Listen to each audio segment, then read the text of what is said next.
what's up, y'all? Welcome to Liberate Your Money, episode 55.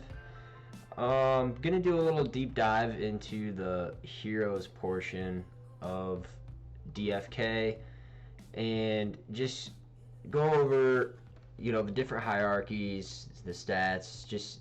I've got a couple heroes that need to be level upped, so I'm gonna do that as well and show you guys how to level up a hero. But first, I just kind of wanted to dive into the stats and, to help you guys understand, the heroes a little bit more without, going into all of the docs. Because the best way to do it is obviously to, create your own wallet, start playing with the game, start experimenting and reading these docs. That's the best way to get to know how to do it. But for the beginners that don't want to do that, you can, we're going to go over some of just the facts about all these heroes. So all these heroes, they've got a few different hierarchies. And the first hierarchy is their description of what they are. So like a Dread Knight, a Dragoon, a Sage, Paladin, Dark Knight, Ninja, Summoner, and then you got all of these that are more common. So these are less rare than these are less rare than these, and these are all less rare than the beloved Dread Knight. So that is the first hierarchy of these NFTs in DFK, of the heroes. The second hierarchy would be the generation. So each of these characters or these heroes will have a generation. Depending on their generation, will tell how much rare they are from other ones. So a Gen 10 is less rare than a Gen 9. Gen 0s are the most rare.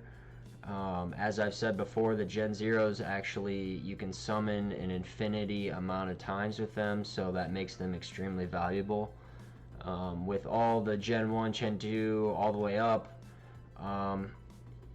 you don't get as many summons, and you're limited. You have a hard cap on how many summons you can do with that hero. And then it's done. Then you can't do any more summons with that hero. So each hero is limited to their summons besides the Gen 0s. So that's the other hierarchy. And then the next hierarchy would be the rarity. And you can have, and I'll explain the rarity here.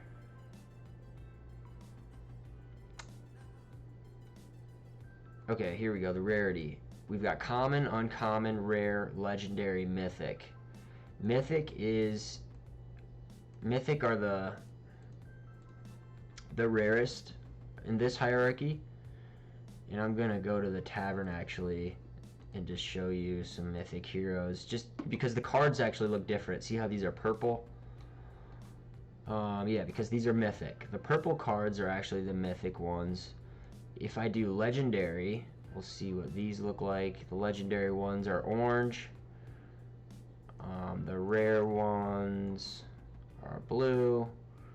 The uncommon ones are green. And then your common ones are going to be like a gray. So that's the third hierarchy of these heroes. So depending on what you're trying to do, if you have a Dread Knight, if you have a Dread Knight Gen 0 mythic, like that's one of the most valued cards out there, right? But if you have a Monk Gen 10 common, and then it's more of a not very rare. I mean, you can still use it. The cool thing about this game is that even if you get a common, let's say you buy a common just because it's more affordable, right? The common heroes are cheaper than your mythics and your hierarchy ones. And And honestly, like, if you're just planning on strategizing in the game and doing the professions and doing the quests and just trying to build up your inventory, that's kind of what I was trying to do. I was like, well, I didn't want to splurge on a Gen Zero because Gen Zeros are like $20,000. Obviously, I'm not going to buy a Gen Zero. The Gen 1s, the next best in that category, were pretty reasonable. You know, I think I spent like anywhere from like 40 to 75 jewel on all of my heroes, and most of mine are Gen 1. I have one Gen 3, and then I've got a Gen 4 as well. But and then I don't have common, I have all uncommon. So I didn't want to get the most basic. I stepped it up to the uncommon. And, you know, with that, you get a little more stats every time that you level them up. As well as if you are summoning other heroes, you have a better chance at getting a rarer hero, if that makes sense. So this chart here is showing if you were to go summon two common heroes, these are your chances of getting these types of heroes. If you mate or you summon two commons, you get a 0.2% chance of getting a mythic. You're basically not going to get a mythic. So if I were to mate two of my uncommons, my chances go up a little bit to get a mythic, right? Now I'm at 1%, I'm at 3% for the legendary, and so forth. So obviously if you've got two mythics and you're summoning them, you're going to have greater chances at getting another mythic. So that's kind of the hierarchy as well. If you're summoning other, because you can use two heroes and you can take them to the summoning circle or the meditation circle, or is it meditate? No, it's the portal. Yeah, it's the portal, right? And then you can take two heroes and summon another hero, and then you get a hero from summoning, and then obviously those heroes will lose a summon on their card, and then you get a new hero. So that's kind of how that works. Let's go to the meditation circle and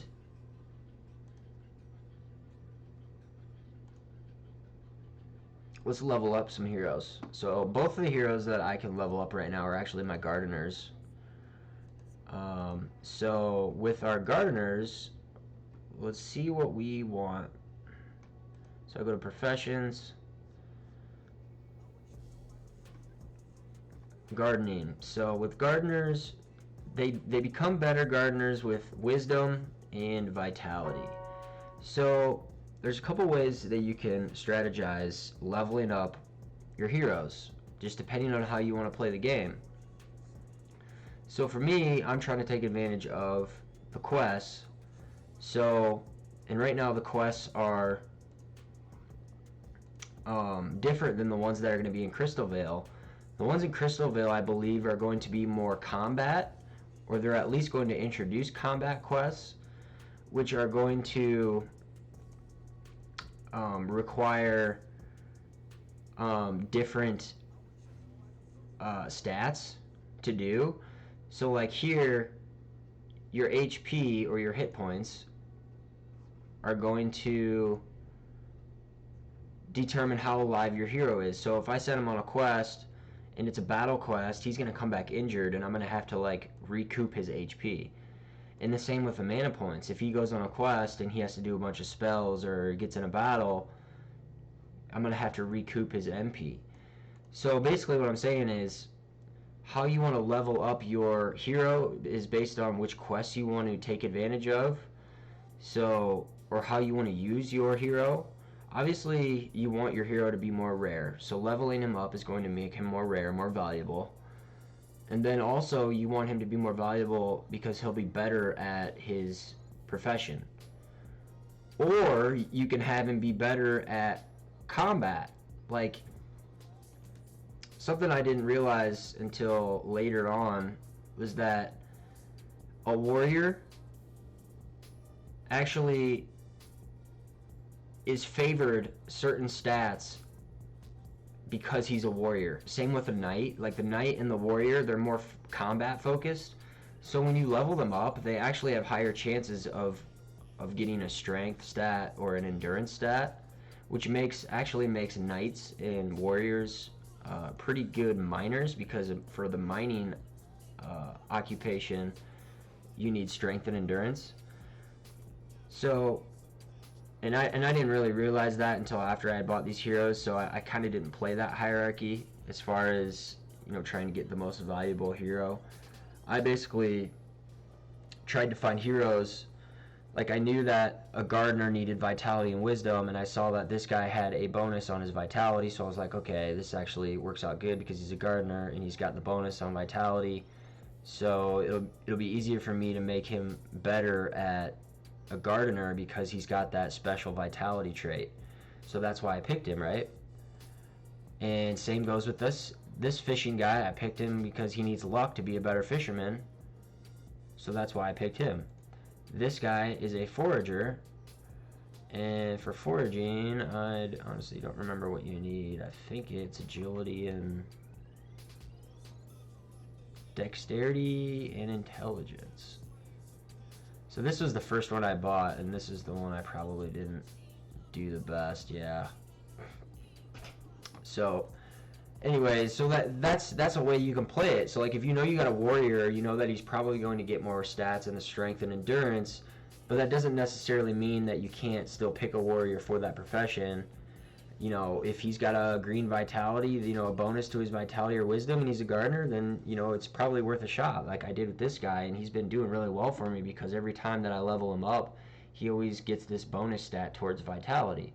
And we're going to see if that kind of plays out this time when we level him up. So let's go ahead and do that. Let's go back to, we're in the meditation circle. So we're going to enter the circle. Add a hero. Let's add Flera single spell.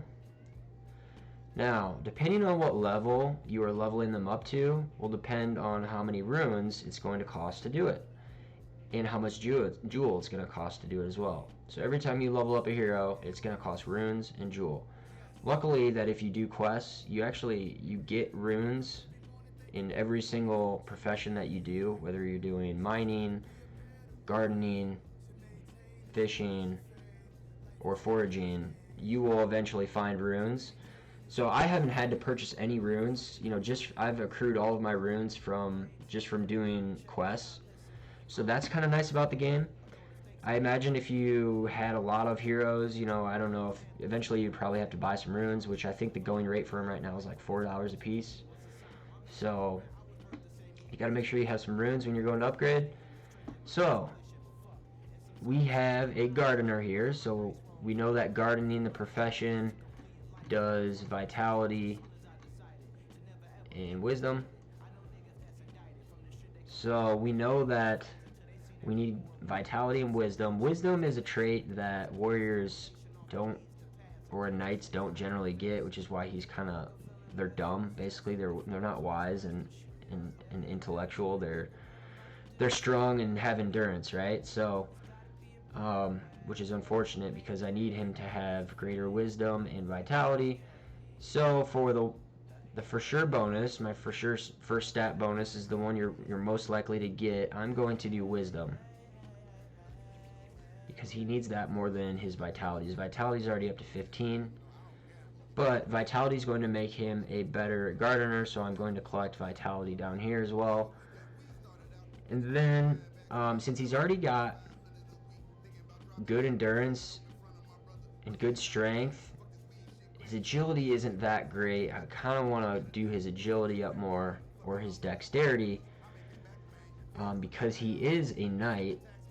So if I do decide to send him on quests, battles, I want him to have better agility because he's already got good endurance and strength.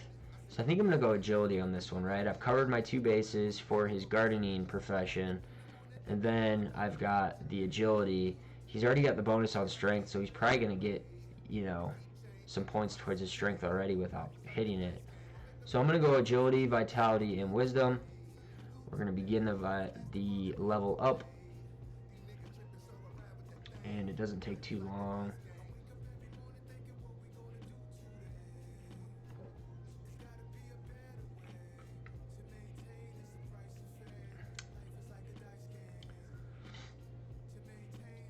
And we're completing the ritual. Once this counts down, we will complete it. And then it will show us how many points we got. Now, the last 3 heroes that I leveled up, I got a lot of points. You know, I got like 8+ points per level up, which is really good. If you get below 8, it's kind of disappointing.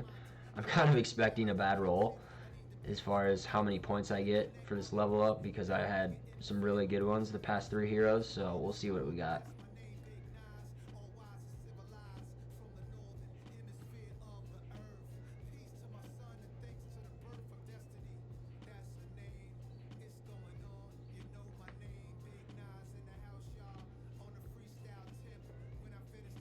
Boom. And we've got 2, 4, 6, 7 points. So, yeah, I figured I was due for a bad roll. We didn't even get our agility. See, I hit agility and I didn't get it. I did get 2 in wisdom, so that's really good, actually. We did get 1 in luck. I like that. And we did get 1 in vitality. So he became a lot. We got +3 points in our stats for gardening, so that's actually good. I'm happy with this roll. We need to get our intelligence and agility up, but the stats that are important to this specific hero in the profession, we're sitting good. I like it. Alright, let's do the next one. Alright, we're going to add Preston Thornsmile. Oh, it says he's on a quest. I gotta finish his quest first. I forgot that I had him on a quest, guys. That's my bad. Let's finish this real quick. So yeah, I mean, there's different strategies to the game. You know, when I was just getting started, I feel like I wasn't worried too much about what the actual hero was. Like, if he was a warrior, or if he was a knight or a dread knight. You know, like the rarer ones, I wasn't really interested in making sure I got a certain one. Although once you realize that, you know, you are going to be sending them in battles, and your heroes, you probably don't want to have all your heroes be the same or similar. You want them to have different traits and specialize in different things, or you might want them to be specialized in the professions. So you just kind of got to weigh those things. So a pretty good haul on that gardening session for that guy, although we didn't get any XP because he was maxed out. So let's head back to the meditation circle, and let's level old Preston up. So he's also going to level 4, so it's going to cost 2 runes. Again, we've got a gardener, so it's going to be the same, right? Vitality and wisdom. I'm actually going to go wisdom this time on the first stat bonus, because that's the one he's lowest on, and we've got the bonus for the vitality already. So and then he's got this stat bonus for luck, so I'm actually not going to click luck either, because when they have the stat bonus, I try not to actually use my picks for the stat bonus, you know, unless I'm trying to get crazy. I think I might go agility.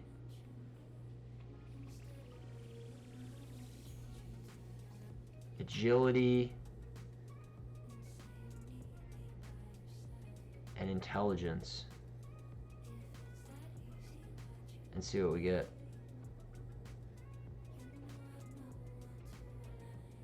Come on, let's get a better roll than 7. That's what we got last time.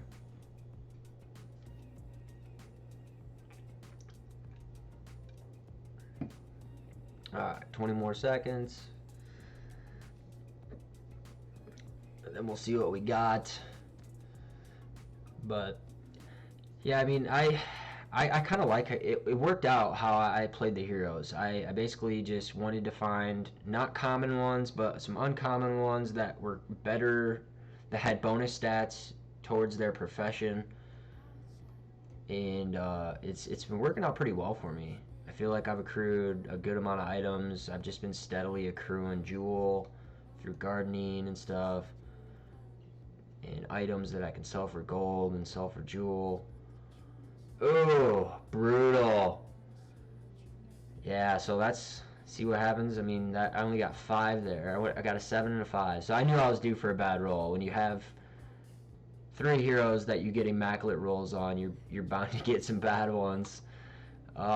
This one's brutal. We did get a vitality, so that's good. We did get 2 wisdom, so that's good as well. So we did get 3 stat points towards gardening, which is the same that we got in our last one. So that's actually pretty good. We got 1 towards endurance. That's going to be good when he's doing the battle missions later on. And then we got 1 in vitality as well as dexterity. So everything went up. His HP went up, his MP went up, and so did his stamina. So yeah, that's how you level up heroes, and obviously leveling them up will make them more valuable. So now, you know, I'd get more money out of him or more jewel if I were to put this guy on the market as a level 4 versus a level 3. And I've got better stats so that when I send him on his gardening missions, he's going to be, you know, better at gardening and find me better things. So really, that's all I got, guys. I just kind of wanted to go over the 3 different hierarchies in heroes. It just depends on your strategy. There's different ways that you can play it. You know, you could go for trying to just find rare, like dragoons. You could just go try and find dragoons and then, you know, flip those for more jewel, or you could find like a basic. You know, basically I found all basics. I do have 1 summoner, but the rest of mine are all basics. And then I've got them in uncommon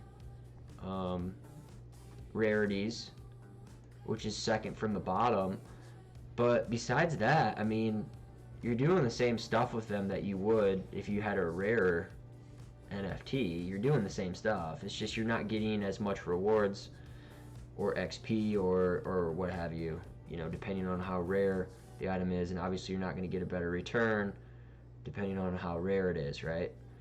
So yeah, there's more into these heroes. There really is. I mean, there's so much to this game.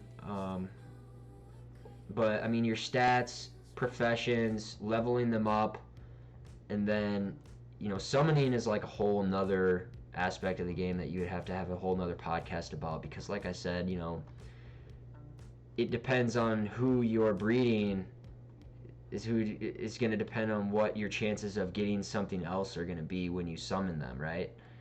So it's a whole nother episode. I'm not going to get into it. I don't know if I ever will, really. I'm just getting excited for Crystalville. I'm preparing myself. I'm trying to accumulate as much jewel as possible. And then I'm going to take advantage of Crystalville. You know, I'm going to take advantage of them gardens right away and, you know, see what these new hero classes are about, see what these new professions are about, and going to start to take advantage. So if you guys got questions, hit me up. Let me know how your DFK strategy. Are you buying heroes to send on quests? Are you buying them to flip them? Are you know, I want to know, because I've heard of a bunch of different strategies. I think I've got mine down. You know, that could change as Crystalville comes out and we have these new professions and stuff. So I'm just kind of keeping an open mind and accumulating jewel and getting excited for Crystalville. So, all right, guys, I'll catch you guys in the next one. Peace out.